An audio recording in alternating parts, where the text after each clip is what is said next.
My wife listened to her best friend and cheated. She told me she needed time to think about our marriage and then used our joint credit card to book a hotel room, to sleep with another man. It sounds like a movie script, but this was my real life. My name is Ethan, a firefighter, a man who believed he had chosen the right partner. I worked long shifts, overtime, burning myself out so she could have what she wanted, designer bags, makeup, expensive dinners. I thought that was enough. Then her friend showed up, whispering in her ear, "Don't settle, don't accept less than you deserve." And in just a few days, I wasn't her husband anymore. I was just a wallet, an ATM. The man left standing when she walked out to explore her options. If you've ever been betrayed, you know that feeling.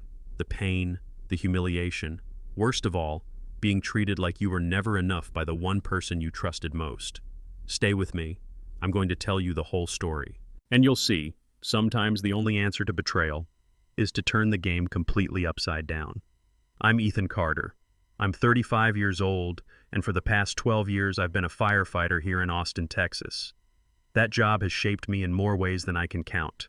I've dragged people out of burning houses, stood in smoke so thick I couldn't see my own hands, and spent nights in the station knowing the next call could change someone's life forever. People look at firefighters and imagine the action, the sirens, the flames. But most of the time it's about discipline, teamwork, and sacrifice. Long shifts, missed holidays, sleepless nights. And despite all that, I was proud of what I did, because it meant security for my family. I thought I had built a solid life with my wife, Samantha. 4 years of marriage, 6 years together in total. I put in the hours, worked the overtime, because I believed in providing more than just the basics. I believed in giving her the life she dreamed of. From the outside, it probably looked perfect. A steady job, a comfortable house in the suburbs, a wife who liked nice things but seemed happy. I thought I was the kind of man who had it figured out. I thought I had everything under control, until the cracks started to show. Samantha, my wife, she was 32. Beautiful in the kind of way that turns heads when she walks into a room. Sharp eyes, perfect smile, the kind of presence that made people notice her before she even said a word. She worked part-time at this upscale boutique out at the Domain, one of those places that sells designer dresses and handbags with price tags that make your stomach flip. She loved that world. Fashion, luxury, the idea of living big, expensive makeup, dinners at trendy spots downtown, little shopping sprees that always seemed harmless at first. I used to think it was just her personality. She liked nice things, so what? And honestly, I didn't mind. Because I loved her. If buying her a bag or treating her to a fancy meal made her smile, then I'd figure out how to make it happen. I told myself that's what husbands do: provide, sacrifice, step up when needed. And for a long time, it felt like we were happy. She had the things she wanted. I had the woman I loved. But looking back now, I realize all those little indulgences weren't just luxuries to her. They were expectations. They were part of the standard she measured our marriage against. And eventually, that standard would break us. We had been together for 6 years, married for 4. And for most of that time, I honestly believed we were solid. We had our routines, our inside jokes, our little rituals that made life feel steady. Sunday mornings with coffee on the back porch, her talking about the latest fashion trends while I half listened, just happy to hear her voice. Friday nights, I'd try to get home early so we could grab dinner downtown or watch something on Netflix together. It wasn't perfect, no marriage is, but I thought we had something real. I thought we were building a future brick by brick, even if it meant I carried more of the weight on my shoulders. I'd pick up overtime, sometimes working 60, 70 hours in a week, just so she could have the things she wanted. To me, that was love. Doing the work, putting in the effort, making sacrifices. And in return, I thought I had loyalty, respect, and a partner who was in this with me. For 4 years of marriage, I believed we were writing a story worth telling. I never saw the warning signs that, to her, it was starting to feel like a story she wanted to rewrite. Samantha had a taste for the finer things, and that was putting it lightly. Designer handbags lined her closet, the kind of brands most people only see in magazines. Makeup from the high-end counters at Nordstrom, perfume bottles stacked like trophies on her dresser. She thrived on that lifestyle. The glamorous dinners at steakhouses downtown, cocktails at rooftop bars, brunch at places where the bill for two felt like a week's worth of groceries. And me? I gave it to her. I told myself it was love. If she wanted it, I worked harder. Picked up extra shifts at the station, stayed late, missed weekends, because I thought her happiness was worth it. Every time I saw her eyes light up when she got something new, I felt like I was doing my job as a husband, providing, taking care of her. People around us would joke that she had expensive taste, and I'd laugh it off, saying, "Yeah, but she's worth it." That was my line. She's worth it. And I believed it, wholeheartedly. What I didn't realize back then was that, to Samantha, worth it was a moving target, one that no matter how hard I worked, I would never fully hit. Then there was Vanessa, Samantha's so-called best friend from her college days. She lived out in Phoenix, Arizona, but every few months she'd show up in Austin like a storm cloud rolling in. Vanessa called herself a life coach, though to me it always sounded more like a fancy title for someone who gave out bad advice wrapped in motivational quotes. She was the type who flooded her Instagram with pictures of sunsets and captions about knowing your worth and never settling for less. On the surface, it seemed harmless. Just another friend who talked big about empowerment and self-love. But the truth was, every time Vanessa came around, Samantha changed. She'd start looking at me differently, like she was comparing our life to some fantasy version Vanessa painted for her. Conversations at the dinner table shifted from lighthearted to pointed. Comments about how some men don't appreciate what they have, or how women deserve to be spoiled. And somehow those words were always dropped when I was within earshot. I never trusted Vanessa. Something in the way she carried herself, like she thrived on stirring up dissatisfaction, made me uneasy. What I didn't know back then was just how deep her influence on Samantha would run, and how fast it would push our marriage off the rails. One Friday afternoon, Vanessa flew into Austin for what was supposed to be just a long weekend. She told Samantha she wanted to catch up properly, spend real time together instead of bouncing between family visits. And of course, Samantha invited her to stay with us. We had a guest room, so I didn't argue. I figured it was easier than listening to my wife complain that I wasn't being welcoming. From the moment Vanessa walked through the door with her oversized suitcase and that smug little smile, the atmosphere in the house shifted. She acted like she owned the place, making herself comfortable on the couch, pouring a glass of wine without asking, talking loud enough for the whole neighborhood to hear. I tried to be polite, but it was hard. The energy was off. Dinner that night turned into a stage for her commentary. She made little digs about men needing to step up and women never forgetting their worth. Samantha laughed a little too hard at those lines, glancing at me as if to gauge my reaction. It was only the first night, but I already had a pit in my stomach. Something told me this visit wasn't going to be just about old friends catching up. It was about planting seeds. Seeds I didn't want anywhere near my marriage. By the second day, the tension in the house was impossible to ignore. Vanessa had this way of dropping lines into every conversation like little grenades disguised as advice. She'd sip her coffee slowly, look straight at Samantha, and say things like, "A woman should never settle. She deserves more than just the basics." It didn't matter what we were talking about, groceries, weekend plans, even what movie to watch. Somehow she would twist it back to relationships. Some men don't realize how lucky they are. Some men forget to show appreciation. And the worst part? She always said it while locking eyes with me, as if I was the exact example she had in mind. Samantha didn't jump in with her own comments right away, but I could see her listening, nodding, smiling at the edges. The more Vanessa spoke, the quieter my wife became with me, but the more animated she grew when talking to her friend. Their whispers in the kitchen stretched longer, their laughter in the living room sharper. It was like Vanessa was slowly rewriting the script of our marriage right in front of me, line by line, convincing Samantha that more was out there if she just reached for it. And every word felt like a challenge aimed directly at me. By Sunday, the difference in Samantha's behavior was undeniable. Around me, she was distant, almost cold. Conversations that used to flow easily now felt forced, clipped. She'd answer my questions with one-word replies, eyes fixed on her phone or on Vanessa, like I wasn't even in the room. But when she was with Vanessa, it was the complete opposite. Suddenly, she was full of energy, laughing, talking a mile a minute, sharing stories I hadn't even heard before. The two of them would sit side by side on the couch, heads leaned close together, voices dropping into hushed tones whenever I walked by. Then they'd burst out laughing, giving me quick glances like I was the outsider in my own house. It cut deeper than I expected. I wasn't just losing her attention, I was losing her presence. It felt like she was slipping away in real time, trading the comfort of our marriage for the excitement of Vanessa's whispered promises. Every smile she gave her friend felt like one less smile for me. Every inside joke between them sounded like a wall being built, brick by brick, right between us, and I couldn't shake the feeling that I was watching the beginning of something I couldn't stop. By the time Monday rolled around, I couldn't ignore the knot in my stomach anymore. Something was wrong, and it wasn't just the usual annoyance of having an overbearing house guest. It felt deeper, heavier, like a shadow settling over the house. I've always trusted my instincts. You have to in my line of work. In a burning building, hesitation can kill you. And that same gut feeling that's pulled me out of danger more than once was now screaming at me about my own marriage. The late-night whispers, the way Samantha avoided my eyes, the smug little smirk on Vanessa's face whenever she caught me watching. It all added up to a pattern I couldn't ignore.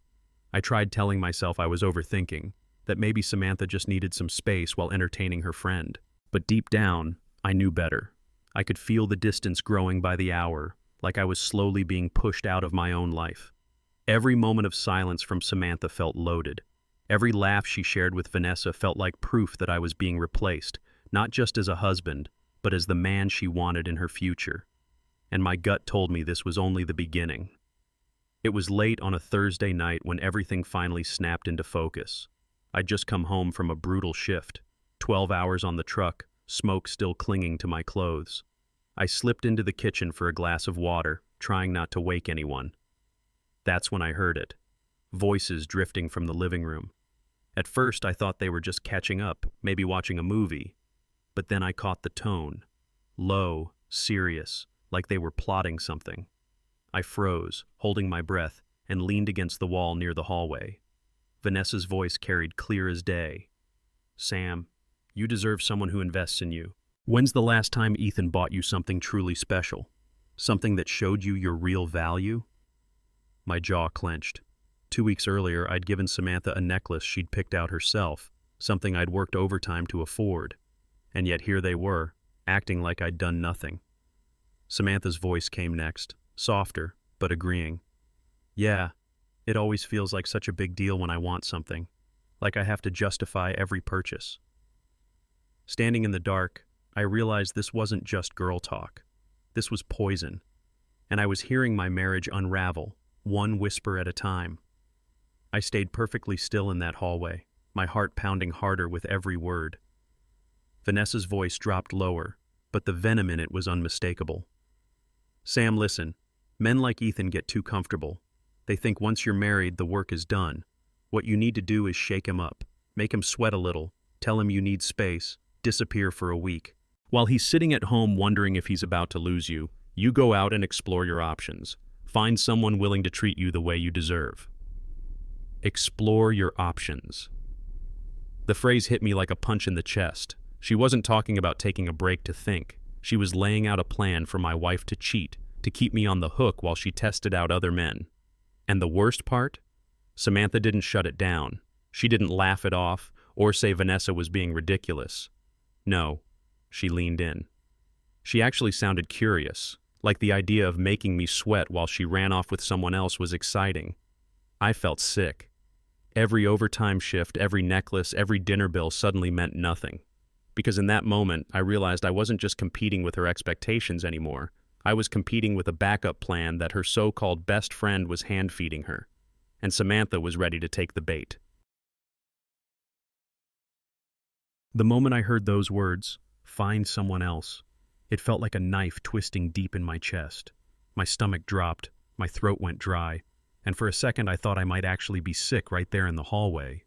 I'd run into burning buildings without hesitation, but nothing in my life had prepared me for hearing my own wife consider stepping out on me like that.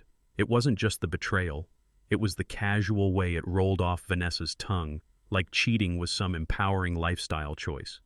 And Samantha, she didn't push back. She didn't defend me, didn't say, "No, Ethan's a good man, he takes care of me." Instead, she sat there quietly, letting those poisonous words seep into her mind. Every memory we'd built, the nights I came home exhausted but still cooked her dinner, the holidays I worked so she could have gifts under the tree, the promises we made at the altar, All of it flashed through my head, and all of it suddenly felt cheap, disposable. My heart was hammering so hard I could barely breathe. I wanted to storm in, call them both out, demand answers. But some instinct told me to stay quiet, to keep listening, because I needed to know just how deep this betrayal was going to go. What crushed me most that night wasn't just Vanessa's poison, it was Samantha's reaction. She didn't fight it. She didn't laugh it off or tell her so-called friend to back off. No, she leaned in.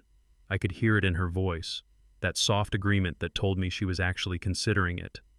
"Maybe you're right," she whispered. "Maybe Ethan has gotten too comfortable. Maybe I do need to see what else is out there." Those words hit harder than any fire, any collapse, any injury I'd ever faced in uniform. Because this wasn't some stranger's life I was trying to save. This was my wife, my marriage, the woman I thought I knew better than anyone, suddenly talking like I was a burden she needed to escape. And Vanessa kept feeding it, coaching her, reinforcing the idea that she deserved more. Every time Samantha nodded, every time she agreed, I felt another piece of my world snap off. Standing there in the dark, I realized this wasn't just an outside influence. Samantha wasn't being pressured into something against her will. She was choosing it. She was actively stepping onto a path that led away from me. And that realization burned deeper than any flame I'd ever faced. I stood there in shock, barely able to process what I was hearing. This wasn't the Samantha I married. The woman I fell in love with used to light up when I walked in the door, used to brag to her friends about how hard I worked and how much I cared. She used to be grateful, loving, loyal. But the voice drifting from the living room that night, that wasn't her. It was like listening to a stranger. A stranger who was nodding along, entertaining the idea of betraying me as if it were nothing more than a new shopping trip or a weekend getaway. I kept waiting for her to snap out of it, to say, "No, Vanessa, that's not me. I love my husband. I wouldn't do that." But it never came. Instead, she went along with it, piece by piece, like Vanessa was rewiring her right there in front of me. It was surreal. I wanted to walk in and shake her, remind her of who we were, of what we'd built. But all I could do was stand frozen in the hallway, realizing the woman I thought I knew, the sweet, supportive partner who once promised me forever, was gone. And in her place was someone I didn't recognize. Someone who saw me not as a partner, but as an obstacle to something better. That night, I didn't sleep a single minute. I lay in bed staring at the ceiling, every word from their conversation replaying in my head like a broken record. My chest felt heavy, my stomach twisted, and no matter how many times I turned over, I couldn't shut it out. They had a plan. That much was clear. Vanessa wasn't just spouting random nonsense. She was giving Samantha a step-by-step playbook. Take space. Disappear for a week. Let Ethan sweat it out while she explored her options. It was calculated, deliberate. And the fact that Samantha sat there soaking it up without protest told me everything I needed to know. I kept asking myself, how did we get here? How did the woman I worked myself to the bone for end up plotting behind my back with her toxic friend? My mind bounced between rage, heartbreak, and disbelief. One minute I wanted to storm downstairs and confront them. The next I told myself to wait, to let them think I was clueless so I could see how far this would go. By the time the sun started to creep through the blinds, I knew one thing for certain. My marriage wasn't just in trouble. It was under attack. And I couldn't pretend anymore that this was just harmless girl talk. The next morning, the house felt heavier than usual, like the air itself carried the weight of what I'd overheard. I sat at the table eating eggs, trying to act normal, but my eyes kept drifting towards Samantha. She was fidgeting, stirring her coffee more than drinking it, her gaze locked on the cup as if it held the answers to all her problems. I could tell she was building up to something. Her lips would part like she was about to speak, then she'd shut them again, take another sip, glance toward the window. Finally, just as I was grabbing my keys to head to the station, she blurted it out. "Ethan, I think I need some time. A little break. To think about us." She wouldn't even look me in the eye, just kept staring down at that coffee cup. Then came the kicker. "I'll stay with Vanessa for a while, just to clear my head." Hearing it out loud, after the poison I'd listened to the night before, still hit me like a punch to the gut. It wasn't about clearing her head. It was about following the exact plan Vanessa had laid out. Step one of their little scheme. And in that moment, I knew exactly what game they were playing. I should have been ready for it. After all, I'd heard the entire plan spelled out the night before, but hearing the words come out of her mouth, "I need space, I'll be with Vanessa for a while," still felt like a knife twisting deeper. For a second, I just stared at her, waiting for some sign that she didn't mean it, that maybe she was testing me, or joking in the worst possible way. But her face stayed cold, her eyes glued to that coffee like I wasn't even worth looking at. I could have begged her to stay. I could have pleaded, promised to change, argued about how much I'd already given. That's probably what she expected. Vanessa's script made it clear they wanted me desperate, on edge. But I wasn't about to hand them that satisfaction. So I just said one word. "Okay." Her head snapped up then, surprised, like she thought I'd fight, throw a tantrum, make a scene. Instead, I stayed calm, controlled. Inside, I was burning, but outside, I gave her nothing. And the disappointment that flickered across her face told me all I needed to know. This wasn't about space. It was about manipulation. And she hated that I wasn't playing my part. That afternoon, while I was at work, Samantha packed her things. Not all of them, just enough for what she called a short break. When I got home, half the bathroom counter was cleared, drawers half empty, her suitcase propped against the couch like a silent reminder of the decision she'd made. She was sitting there waiting, dressed like she was heading out on vacation, scrolling her phone as if nothing monumental was happening. The suitcase by the door said otherwise. A few minutes later, headlights swept across the front window. Vanessa's car, right on cue. Samantha stood up, gave me this awkward half-smile, and muttered, "I'll call you in a few days." Before I could even answer, Vanessa honked from the driveway. Samantha grabbed her bag, gave me the weakest half-hug I've ever felt, and walked out the door. Just like that. I stood there frozen as the trunk slammed shut and the two of them drove off into the night. The taillights disappeared down the street, leaving me in the doorway of my own house, surrounded by silence. It didn't feel like a break. It didn't feel like space. It felt like abandonment. And deep down, I knew I hadn't just watched my wife leave for a week. I'd watched her leave our marriage. I stayed at the door long after their car disappeared, staring at the empty street like it might somehow give me answers. My chest felt like it had been filled with cement, heavy and immovable. The silence inside the house was deafening, louder than any siren I'd ever heard. I kept picturing her in that passenger seat. My wife, the woman I worked myself raw to provide for, laughing with her friend, probably feeling empowered, maybe even excited about this so-called break. Meanwhile, I was left standing there, wondering how the hell our marriage had unraveled so fast. Every corner of the house reminded me of her. The framed photos on the wall, the throw blanket she always curled up under, even the faint smell of her perfume hanging in the air. And yet, all of it suddenly felt foreign, like I was living in someone else's home. I wanted to be angry. I wanted to smash something, scream, let it all out. But instead, I just stood there in the quiet, the weight pressing harder on my chest, knowing this wasn't just a bad night. This was the start of something I couldn't undo. And the worst part? She didn't even look back. The first couple of days alone, I tried to convince myself it wasn't as bad as it felt. I told myself maybe she really does just need space. Maybe this is just a phase, some kind of reset, and she'll come back ready to work things out. I clung to that idea like a lifeline because the alternative, that she was already halfway gone, was too painful to face.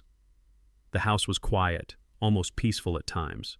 No reality shows blaring from the TV, no back and forth about what new restaurant we had to try. I cooked simple meals, watched old movies I liked, even slept a little better without the tension of those last few nights hanging over us. But every time my phone buzzed, I jumped, hoping it was her saying she missed me, dreading it might be her saying she'd made up her mind. The messages that did come were short, distant, like she was writing to a coworker instead of a husband. I kept reminding myself to stay calm. Don't overreact. Give her the benefit of the doubt. But beneath all that self-talk, the truth gnawed at me, because I couldn't shake the memory of Vanessa's voice whispering about exploring options. And I knew Samantha wasn't spending her nights reflecting alone. No matter how hard I tried to distract myself, those 3 words kept echoing in my head. Find someone else. I'd be washing dishes, folding laundry, even trying to focus at the firehouse, and suddenly I'd hear Vanessa's voice all over again, dripping with poison. And right behind it, I'd hear Samantha's soft agreement, like a ghost haunting me in my own thoughts. I replayed it endlessly, the way Vanessa framed it like some twisted act of empowerment, the way Samantha didn't push back, didn't defend me, didn't defend us. That silence spoke louder than anything. It told me she was open to it, maybe even already planning it. Every time my phone buzzed with a vague text from her, still figuring things out, talk soon. It felt less like she was thinking about us and more like she was stalling while she tested the waters elsewhere. I tried to bury myself in work, hoping the chaos of the job would drown it out. But the truth followed me everywhere. Because once you've heard your wife considering another man, you can't unhear it. And deep down, I knew the words weren't just suggestions, they were a roadmap, and Samantha was already on that road. A few days later, I sat down at the kitchen table to pay bills, something Samantha usually handled. I figured with her taking space, I should keep an eye on things. I logged into our joint account expecting to see the usual, groceries, gas, maybe a Sephora run, but what I found made my blood run cold. Right there on the statement, Friday night, nearly $200 at one of the fanciest steakhouses downtown, the kind of place where a single meal costs more than a week's worth of groceries. Saturday, over $300 charged to a boutique hotel near 6th Street. And Sunday, an upscale brunch spot, another $70 gone. I stared at the numbers, scrolling back and forth like maybe I'd misread them. But I hadn't. These weren't little purchases. These were experiences. Meals for two. Hotel rooms that didn't come cheap. And they all happened while she was supposedly figuring out our marriage. At first, I tried to rationalize it. Maybe she treated Vanessa. Maybe they just wanted a weekend out. But deep down, I knew better. Vanessa had family in town. They wouldn't need a hotel. And Samantha wouldn't be blowing that kind of money if she was truly soul-searching. No, those charges weren't about thinking. They were about someone else. The steakhouse charge gnawed at me the most. I knew that place. Everyone in Austin did. It wasn't the kind of restaurant you just drop into for a quick bite. Reservations were hard to get, the portions were massive, and the bill always came with a sting. It was the kind of place you went to impress someone, a first date spot, an anniversary splurge, not a casual dinner between old friends. I pictured Samantha sitting there across from... who? Not Vanessa. Vanessa was too busy running her mouth about self-worth to justify a romantic steakhouse. No, this was someone else. Some man sliding into the seat across from my wife, ordering a bottle of wine, cutting into a $100 ribeye while she laughed at his jokes. And the whole time, it was my card footing the bill. The thought made my skin crawl. I'd worked overtime shifts, risking my life in smoke and flames, only for that money to end up funding a candlelit dinner with another man. I clenched my fists so hard my knuckles ached. That charge wasn't just a number on a bank statement. It was evidence. A receipt for betrayal, signed with my own damn money. Then came the hotel charge. $340 at a boutique spot not far from 6th Street. I knew the place well enough. It wasn't some roadside motel or a chain you booked just to crash for the night. This was a luxury hotel, the kind with rooftop views of downtown, plush robes, champagne on the menu, and rooms designed for one thing: indulgence. There was no mistaking what that meant. Nobody spends that kind of money on a hotel if they're just staying with a friend. Vanessa had family in Austin. She had no reason to hole up in a hotel. And Samantha? She was supposed to be clearing her head. But you don't drop nearly $400 on a room to sit and think by yourself. I could see it in my mind, even though I didn't want to. Samantha checking in, her heels clicking on the marble floor, handing over the card with my name on it. Some guy walking beside her, maybe carrying her bag, maybe holding her hand. A door clicking shut behind them. My stomach turned. That single charge was louder than any word she could have said. It wasn't space she was taking. It was intimacy, with someone else, paid for by me. And I realized the betrayal was no longer hypothetical. It was happening in real time. And then there was Sunday's charge. $67 at one of those upscale brunch spots where the mimosas flow endlessly and the menu reads like a travel magazine. Samantha loved those kinds of places, the avocado toast stacked like art, the overpriced eggs Benedict, the cocktails with little garnishes designed for Instagram. But she never went alone. Brunch for her was about being seen, about laughing across the table, clinking glasses, showing off a new outfit. That bill wasn't for a solo plate of pancakes. It was for two people enjoying a slow Sunday morning together, spending nearly $70 before noon like it was nothing. I imagined her sitting there in some new dress, sipping champagne, leaning across the table at whoever this guy was, smiling, maybe even holding his hand under the table. And the worst part? She was living it up while I was probably at the station, scrubbing down equipment, sweating through another shift to pay for it. Every charge told a story, and none of those stories included me. The steakhouse, the hotel, the brunch, they weren't random. They were a pattern. Proof that while I was still clinging to hope, my wife was already out there playing house with someone else, on my dime. The more I stared at those charges, the less sense it made. If it had just been Samantha and Vanessa, none of it lined up. Vanessa had family in Austin, cousins, an aunt. She'd never needed a hotel here. And if it was just the two of them catching up, why pick places designed for dates? A romantic steakhouse, a boutique hotel, a trendy brunch spot. Those weren't the hangouts of two girlfriends reconnecting. No, this was different. This was calculated.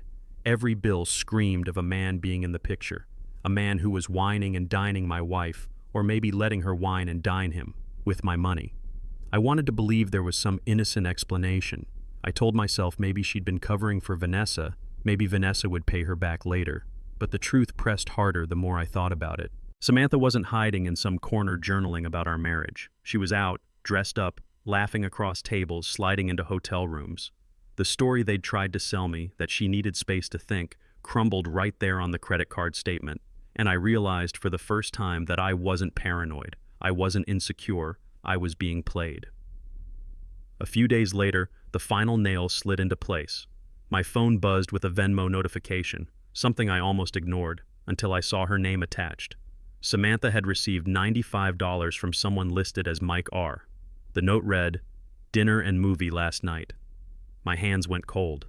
I stared at the screen so long it felt like time stopped. This wasn't a misunderstanding. This wasn't a friend helping split a bill. This was a man paying for a date, my wife's date, and he had the audacity to stamp it with a heart emoji, like he was proud of it.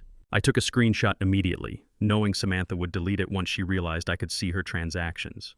My fingers trembled as I saved the evidence, each second fueling the fire in my chest. All the credit card charges could have been argued away, twisted into excuses. But this was undeniable. A dinner, a movie, a heart, a man named Mike. In that moment, the illusion shattered. Samantha wasn't thinking about us. She wasn't soul-searching. She was cheating, boldly, openly, and with my money as the backdrop. And now, I had proof carved in digital stone. Seeing that Venmo notification should have broken me completely. My heart was racing so fast it felt like it might explode. My hands shook as I stared at that stupid heart emoji. But instead of falling apart, something inside me hardened. The panic, the disbelief, the hope that maybe I was wrong, all of it started to fade. And what replaced it was cold clarity. This was the proof I couldn't ignore. No more second-guessing myself. No more wondering if maybe Samantha just needed space or if Vanessa was just planting bad ideas. No, my wife was out there dating another man, letting him wine and dine her, and using our resources to help make it happen. I saved every screenshot, printed the statements, and organized them like evidence in a case file. Because that's what it was now, a case. And I was done being the fool in it. For the first time since this nightmare started, I wasn't just reacting. I was planning. My heart still ached, sure. But my head? My head was focused, calculating, determined. If Samantha and her new boyfriend wanted to play games, fine. But I wasn't going to sit quietly and fund my own humiliation anymore. I wanted to call her right then, to scream, to demand answers, to ask how she could throw away everything we had for a guy she barely knew. But I stopped myself. Confronting her now would only tip my hand. She'd lie, she'd spin some story, and worse, she'd cover her tracks. No, I needed her to keep thinking she was in control. So I made a choice. I wasn't going to confront her. Not yet. I was going to gather every piece of evidence I could. Credit card statements, Venmo screenshots, witnesses, if I had them. I wanted it airtight, because when the truth finally came out, there wouldn't be room for excuses, no space for her to wiggle out of it. That meant patience, something I wasn't used to. In a fire, you act fast or people die. But this wasn't a fire. It was a slow burn, and I had to let it play out. So I kept quiet, smiled when she texted me her half-hearted updates, pretended like I was buying the "I just need time" story. All the while I was building a case that would not only expose her betrayal, but also protect me from whatever mess she was about to drag me into. The first person I called was James. We'd gone through the fire academy together years ago, sweating through drills side by side, but while I stayed on the trucks, he'd taken a different path, law school. Now he was a practicing attorney here in Texas, and if anyone could give me clarity, it was him. When he picked up, I tried to keep my voice steady. "Hey man, I've got a hypothetical for you." Of course, James knew right away it wasn't hypothetical. He listened as I laid it all out, the overheard conversation, the credit card charges, the Venmo from Mike. There was a long pause before he answered. "Ethan, I'm sorry, brother. That's brutal. But listen, if a spouse uses marital assets to fund an affair, that's not just betrayal, that's leverage. Courts take that seriously, especially if you've got documentation." I told him I'd been saving everything. Screenshots, statements, dates, times. James said, "Good. Keep doing that. And protect yourself financially. Cut her off before she drains you dry. If she's spending your money on another man, you've got to stop the bleeding." His words settled heavy in my chest. I'd always been the provider, the guy who made sure Samantha never had to worry. But now, my job wasn't to provide. It was to protect myself. From my own wife. James didn't sugarcoat it. "Ethan, listen to me," he said firmly. "Using marital funds for an affair? That's not a gray area, that's a direct violation of trust, and the court will look at it as financial misconduct. It gives you leverage in divorce proceedings. Judges don't like to see someone taking advantage of shared money to cheat. It paints a very clear picture of who broke the marriage." His words were like a slap, harsh but grounding. I'd been living in this fog of doubt, wondering if I was overreacting, if maybe I'd missed something. But James cut right through it. It wasn't just betrayal, it was legally significant. Every receipt, every hotel charge, every Venmo payment was ammunition. Proof that I wasn't crazy. Proof that what she was doing had consequences beyond just my broken heart. I scribbled notes as he talked, my hands steadier than they'd been in days. For the first time, I felt like I had some control. This wasn't me sitting in silence while Samantha played house with another man. This was me quietly building the case that would end it all on my terms. James's final words stuck with me. "Don't confront her yet. Let her dig her own hole. The deeper it gets, the stronger your case becomes." And that's exactly what I planned to do. James didn't stop at the legal advice. He got practical. "Ethan, you need to act now. Shut off her access to your money. Cancel the joint cards. Open an account in just your name. Transfer what you can.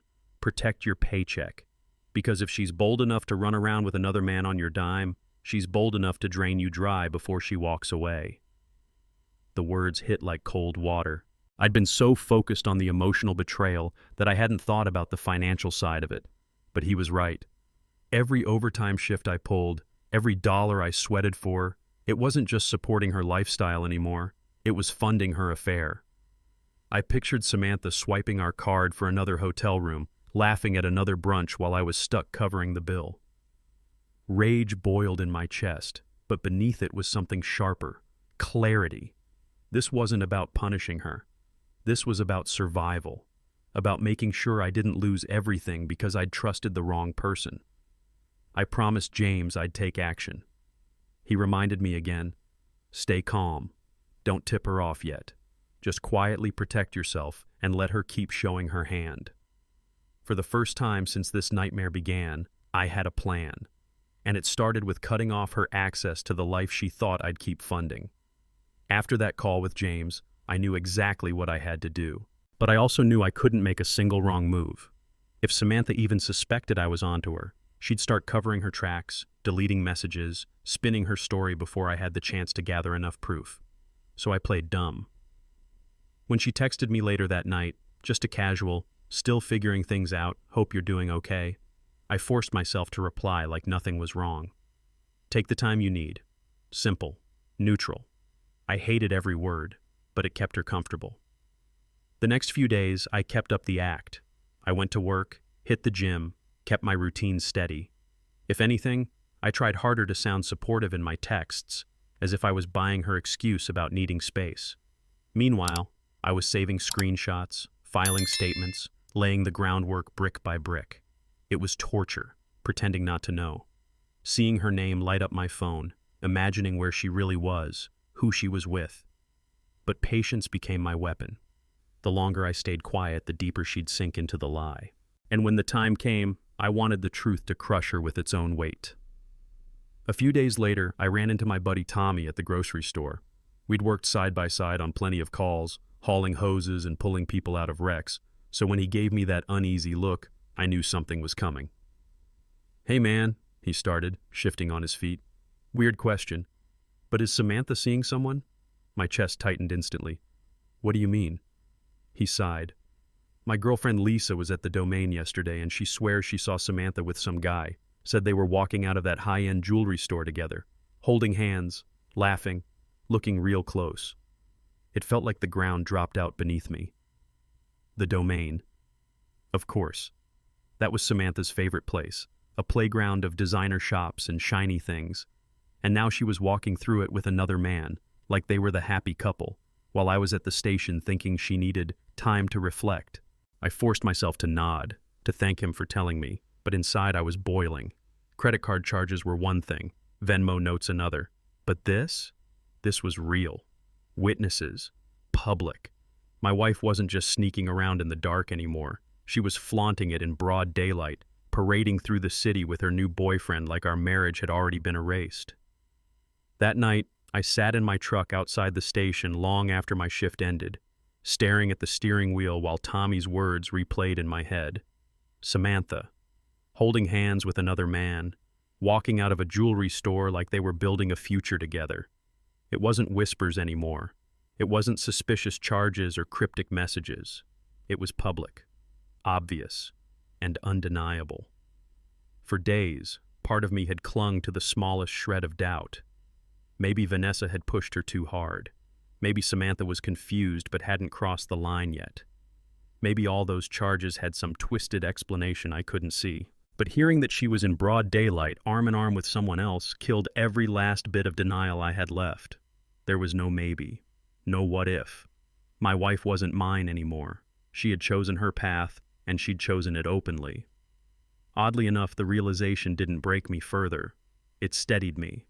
The fog of confusion cleared, replaced by cold certainty. I wasn't imagining things. I wasn't paranoid. I had the truth, and it was uglier than I ever wanted to believe. But now, finally, I knew what I had to do, and there would be no turning back.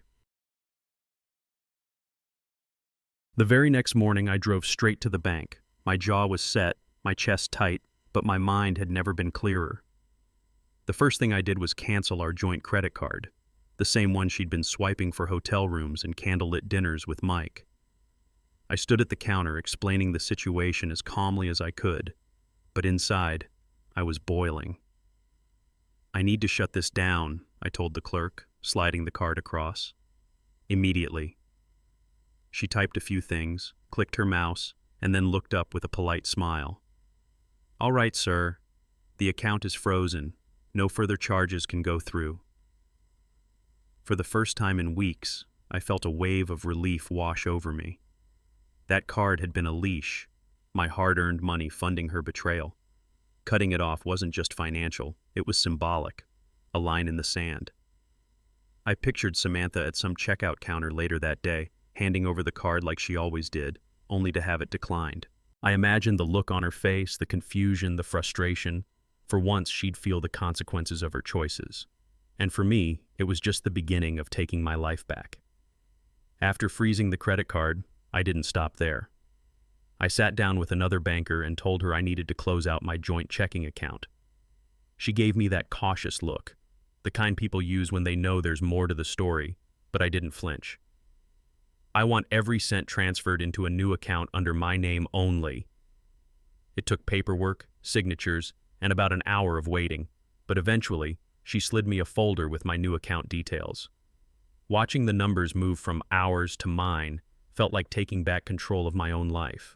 That money represented years of my sweat, My overtime shifts, my nights spent away from home. It was mine, and I wasn't going to let it bankroll another man's weekends with my wife.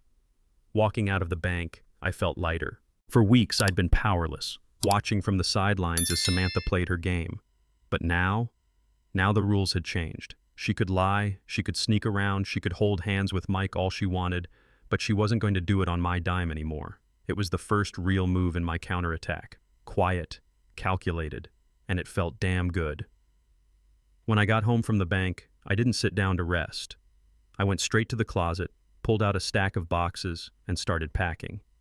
Piece by piece, I gathered Samantha's things. Every handbag she'd begged for, every pair of designer heels I'd worked extra hours to buy, every glittering necklace she once swore she'd treasure forever. At first, my hands trembled as I folded her dresses and wrapped fragile items in paper. But after the first few boxes, the shaking stopped. The work became steady, deliberate. Each click of tape across cardboard felt like a step forward. Each item I packed wasn't just a possession. It was a reminder of all the sacrifices I'd made, all the nights I'd missed with friends, all the double shifts I'd pulled just so she could have a taste of luxury. Now, all of it was leaving my house. By the time the sun dipped low, I had stacks of boxes lined up in the living room. A museum of everything I'd given her, reduced to cardboard and tape. For years, I thought those gifts were proof of my love. But looking at them now, all I saw were receipts for a woman who never really valued me. And soon, she'd be taking every last reminder of it out the door. I grabbed a thick black marker from the junk drawer and started labeling each box with her name. Samantha. Bold, capital letters across the cardboard. I wanted there to be no confusion. These weren't our things anymore. They were hers. The more I wrote her name, the more it sank in. This wasn't temporary. This wasn't just packing for storage. This was me drawing a boundary, separating her life from mine, one box at a time. Clothes, shoes, jewelry, perfumes, each item went into its own box, sealed, labeled, and stacked neatly by the door. Some boxes were heavier than others, like the one filled with handbags she had once begged for, swearing she needed them for work. Another, stuffed with high heels she'd worn maybe twice before tossing them in the back of the closet. Each box was a reminder of how much I had bent, how much I had given, and how little it had ever meant. By the time I was done, a wall of cardboard stood between me and the rest of the room. 15 boxes, each marked with her name in thick black letters. Her life, neatly packed and waiting for the moment she'd come back through that door, expecting to be welcomed, and instead be handed the reality of what she'd thrown away. That evening, after the last box was sealed, I sat on the edge of the couch, staring at the stack like it was some kind of monument to failure. My chest felt heavy, but I knew I couldn't carry this alone anymore. So I picked up the phone and called my parents. Mom answered first, cheerful as always. "Hey, honey, how are you two doing?" The words nearly broke me. For a second, I almost lied, almost said everything was fine, but the truth burned too hot to keep in. "Mom, Dad, Samantha's been cheating." The silence on the other end was thick. Then Mom's voice cracked. "What? Ethan, no." I laid it all out, the overheard conversation, the credit card statements, the Venmo payment from Mike, even Tommy's girlfriend spotting them together at the jewelry store. My voice shook at first, but by the end, I was steady, almost detached, like I was giving a report after a fire. Mom sniffled, heartbroken, but Dad's voice came in sharp, filled with anger. "That girl's lost her damn mind." "Ethan, you're a good man. You work hard. You've given her everything. If that's not enough, she doesn't deserve you." Hearing that, I felt something I hadn't in days. Validation. I wasn't crazy. I wasn't overreacting. I had been betrayed. And now my family knew it too. Mom stayed quiet for a while, her voice soft and shaky when she finally spoke. "Ethan, I don't even know what to say. My heart hurts for you. I wish I could take this pain away. But please remember, you did everything right. You gave her love, stability, and a good life. This isn't on you." Dad, on the other hand, didn't hold back. "Son, you deserve better than this. You've been breaking your back to give her everything, and she repays you by running around with some guy? No. She made her choice, and now you make yours. Don't you dare let her or anyone else make you feel like you weren't enough." Their words hit deep. For days, I'd been drowning in doubt, wondering if maybe I had failed her somehow, if maybe I hadn't done enough. But hearing my parents, people who had watched me grow, who knew the kind of man I was, stand firmly in my corner, it steadied me. Mom added one last thing before we hung up. "You are worth more, Ethan. So much more. Don't let this break you. Let it free you."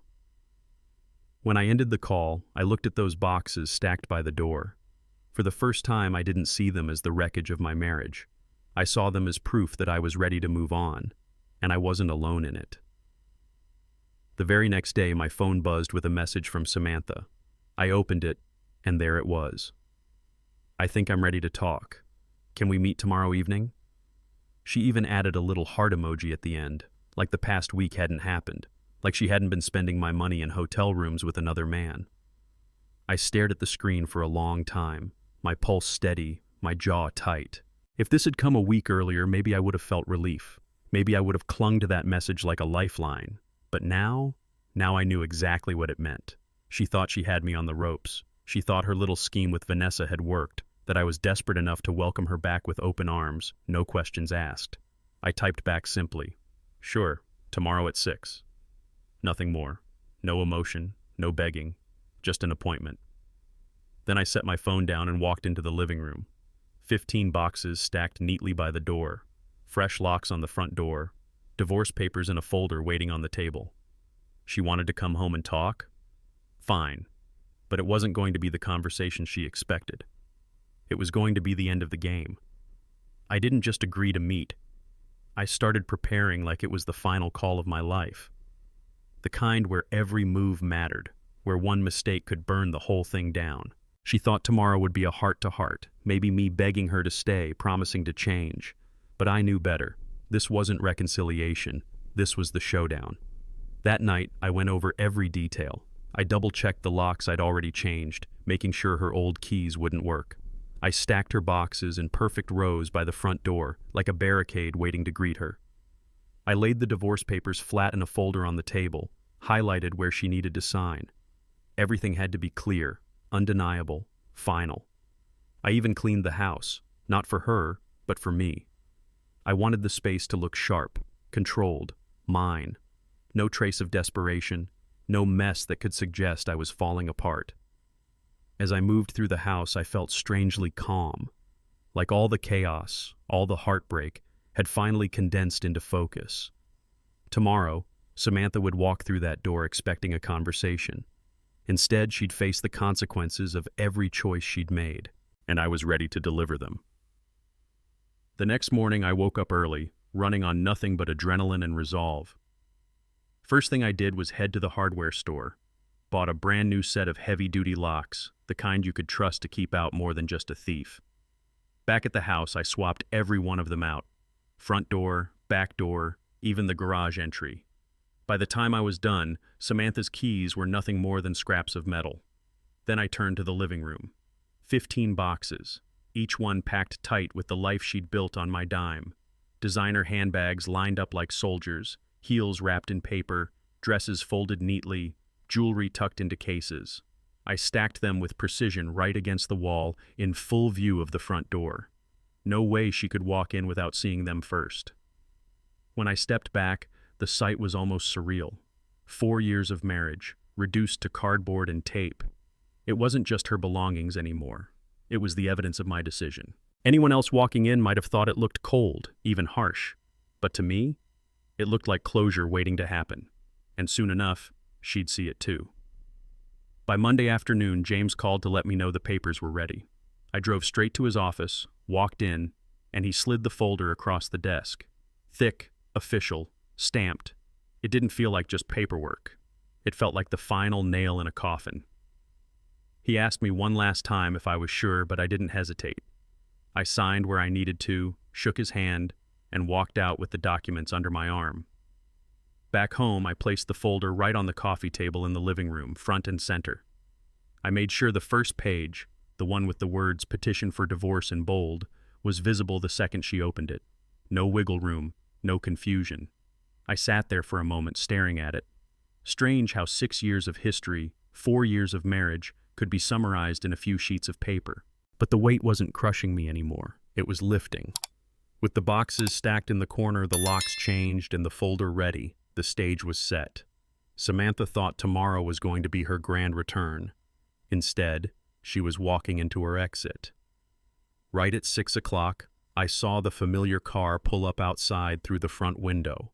Vanessa's shiny black SUV rolled to a stop in front of my house like it owned the place. My stomach tightened, but my face stayed calm. The passenger door opened and Samantha stepped out, dressed like she'd just come back from vacation instead of crawling out of betrayal.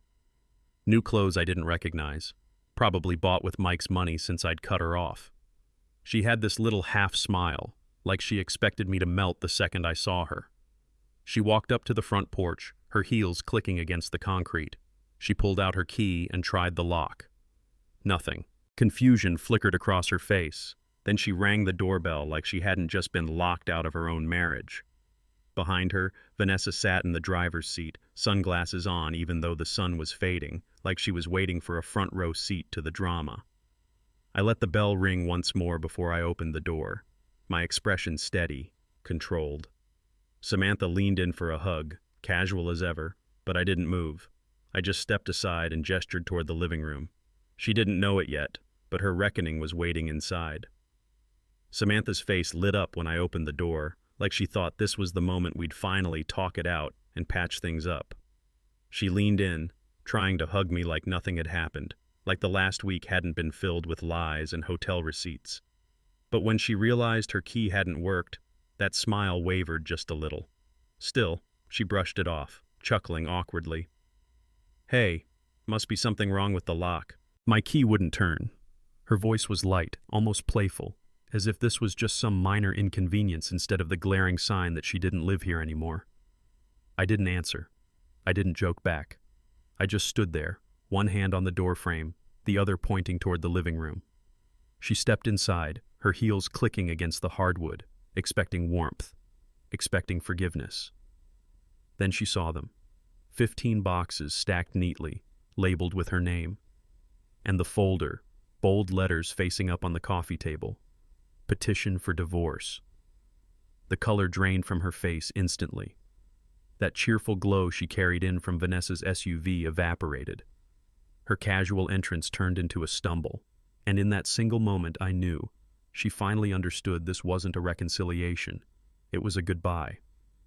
I stepped aside and let her walk in, keeping my face unreadable. As soon as she crossed the threshold, I closed the door quietly behind her. She turned toward me with that same half-smile, like she was waiting for some kind of warm embrace, but I stayed silent. Instead, I extended my hand and pointed straight at the pile of boxes stacked neatly by the wall. Her eyes followed my gesture. At first, she blinked, almost like her brain couldn't register what she was seeing. 15 boxes. Every designer bag, every pair of heels, every little trinket I'd ever bought her, all taped up and labeled with her name in black marker. What is this?" she asked, her voice trembling, her fake confidence starting to crack. I didn't answer right away. I just walked past her, picked up the thick folder from the coffee table, and placed it gently in her hands. Petition for divorce glared up at her in bold, black letters. Her fingers shook as she opened it, scanning the first page. Her face went pale, her lips parting but no words coming out. She glanced back into the boxes, then back at me, panic beginning to replace the little smirk she'd worn minutes earlier. This isn't funny, Ethan," she whispered. But I wasn't laughing. Her whole expression collapsed in real time, like watching a mask shatter. The fake confidence, the casual tone, all of it drained out of her face as panic set in. Her eyes darted from the divorce papers in her hands to the boxes in the living room, then back to me, like maybe this was some elaborate prank that would end with me saying I was just kidding. Her voice cracked as she tried to speak. "Ethan, what is this? You can't be serious. This isn't real." She flipped through the papers desperately, her fingers trembling, as though she could somehow find a line of text that proved it was all a mistake. But it was real. Deadly real. And the silence between us made that truth heavier with every second that ticked by. Her breathing quickened. She dropped the papers on the couch, clutching her hair with both hands, her eyes wide with disbelief. No, no, no, you can't do this to me. We just needed space. That's all it was. I stood steady, watching her spiral. She wanted chaos. She wanted bargaining. She wanted me to break and beg. But I didn't move. For the first time, she was the one completely out of control. And she knew it. I bent down, picked the papers back up from where she had dropped them, and pressed them into her hands again. My voice was calm, steady, colder than she'd ever heard it. These aren't up for debate, Samantha. They're not a suggestion. They're a fact. Our marriage is over. She shook her head violently, her hands trembling as she tried to push the folder back at me. No, Ethan, please, don't do this. We can talk. We can fix this. I made a mistake, but it doesn't have to end like this. I didn't take the papers back. I let them sit in her hands like they weighed 1,000 pounds. This isn't a mistake, I told her. It's a choice. You chose to walk out that door. You chose to stay in hotels. You chose to let another man send you money while you pretended you just needed space. You don't get to rewrite that. Her mouth opened like she wanted to argue, but nothing came out. The silence stretched between us, broken only by the faint sound of her uneven breathing. I didn't need to yell. I didn't need to fight. The papers, the boxes, the locks already changed. They said everything louder than I ever could. I leaned back against the arm of the couch, arms crossed, and let the silence drag a moment longer before I said it. One word. One name. Mike. The effect was immediate. Her whole body froze like someone had hit pause on her life. Her face went pale, her lips parted, but no sound came out. The way her eyes widened told me everything I needed to know. There was no confusion, no asking, Mike who? She knew exactly who I meant. I pressed on, my voice low and deliberate. The steakhouse, the hotel, the Venmo with a heart. You really thought I wouldn't find out? Her throat bobbed as she tried to swallow. She dropped her gaze to the floor, clutching the divorce papers tighter against her chest, like they could shield her from the truth. For the first time, she didn't even try to lie. She didn't have to. Her silence screamed louder than words ever could. That was the moment I knew she'd lost. Not just me, not just the marriage, but her own cover story. Mike's name stripped it all bare, and the quiet between us felt heavier than any shouting match ever could. The silence shattered when Samantha finally broke down. Her voice cracked as tears spilled down her cheeks. Ethan, please, you don't understand. Vanessa, she put these ideas in my head. She kept telling me you didn't appreciate me, that I deserved more. She convinced me I needed to test you, to see if you'd fight for me. I just stood there, arms still crossed, watching her unravel. She dropped the papers on the floor again and reached for me, hands trembling. It wasn't supposed to go this far. I swear I didn't mean for it to. Vanessa kept saying I should see what else was out there, that Mike was just a way to make you wake up. I got caught up in it. Her sobs filled the room, sharp and desperate, as if crying hard enough could erase everything she'd done. She wanted me to believe she was just a victim of Vanessa's poison, that she hadn't made her own choices. But the thing was, I'd heard it with my own ears. Vanessa may have pushed, but Samantha agreed. She'd smiled. She'd gone along willingly. And now, no amount of blaming her best friend could change that. I let her cry, let her words hang in the air, and then I cut straight through them with a voice that was flat, steady, almost too calm. If Mike's so much better, Samantha, then go live with him. Her sobbing stopped for a second, like she couldn't process what I'd just said. She blinked at me, wide-eyed, shaking her head. No, Ethan, I don't want him. I want you. I made a mistake. I lost my way. I raised a hand, stopping her mid-sentence. Don't call it a mistake. Mistakes are accidents. You planned this. You packed a bag. You walked out of this house. You spent our money on hotels and dinners with another man. That's not a mistake. That's a choice. Over and over again. Her face crumpled, but I didn't waver. You wanted to explore your options? Well, option A was me. Option B was Mike. You picked B. So don't stand here now pretending you want A again because B doesn't look so shiny anymore. The words hit her like a punch, and for once, she had nothing to say back, just silence, broken only by her uneven breathing. Not long after Samantha stormed out, her boxes still stacked in my living room, my phone lit up. First, it was her mom. I almost didn't answer, but curiosity got the better of me. "Ethan," she started in that sugary, sweet tone she always used when she wanted to manipulate someone. "Samantha told me you two are having some issues. Sweetheart, don't you think you're overreacting?" Overreacting. That word nearly made me laugh out loud. Overreacting to my wife cheating on me with another man, using our money to fund her dates? I bit my tongue and let her talk, about how marriage takes work, about how Samantha just needs support, about how young couples give up too easily these days. It was all excuses, all hand-waving. I finally cut her off. "With all due respect, ma'am, your daughter didn't make a mistake. She made choices, choices that destroyed this marriage. There's no overreacting here. There's only reality." 10 minutes later, my phone rang again, this time her dad. His tone was sharper, less sweet. "Ethan, listen, I know she messed up, but you can't just throw away 4 years of marriage like this. Be the bigger man." I gripped the phone tighter. The bigger man? I was already being the bigger man by not screaming in his ear. Her dad's voice carried that self-righteous weight, like he'd been rehearsing the speech for years. "Ethan, you're being too harsh," he said. "Marriage isn't about perfection. It's about forgiveness, about weathering storms together. You don't just toss a woman aside because she slipped up." Slipped up. That phrase nearly sent me over the edge. Slipped up is forgetting to take out the trash.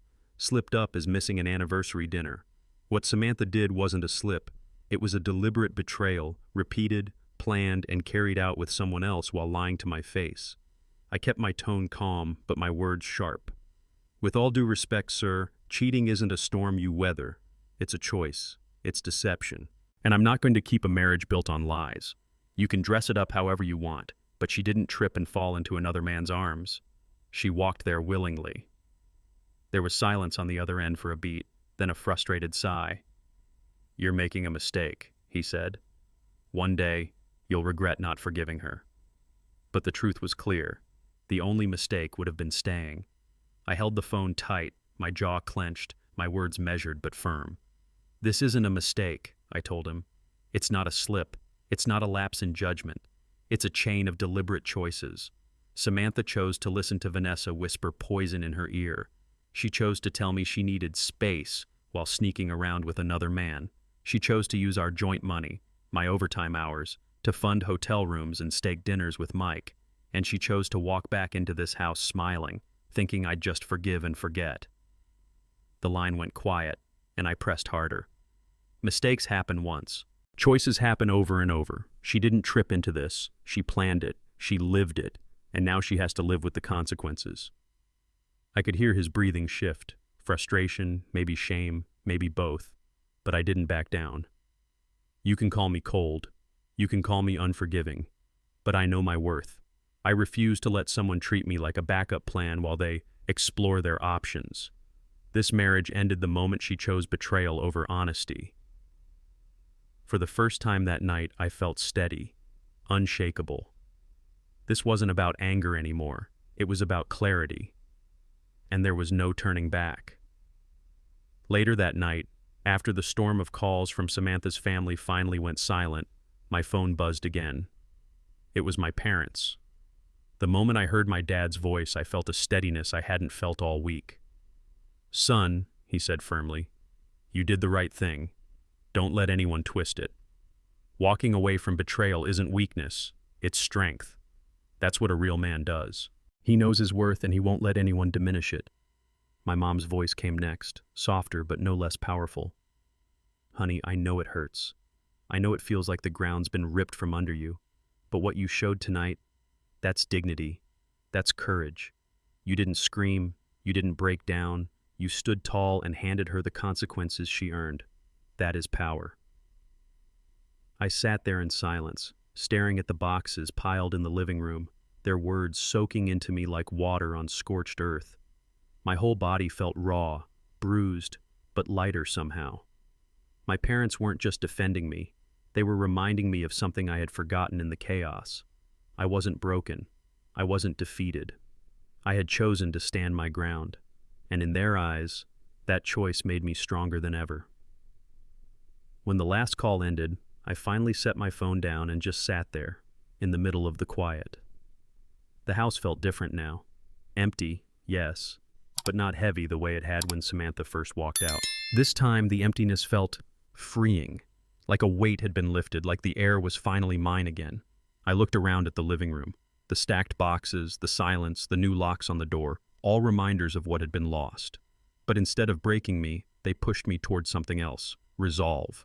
For the first time in weeks, maybe months, I wasn't consumed with doubt or anger. I felt clarity. I whispered to myself, almost like a vow, never again. Never again will I give my love, my loyalty, my hard-earned life to someone who doesn't value it. If she thought the grass was greener somewhere else, she can go live there. I'll grow my own field.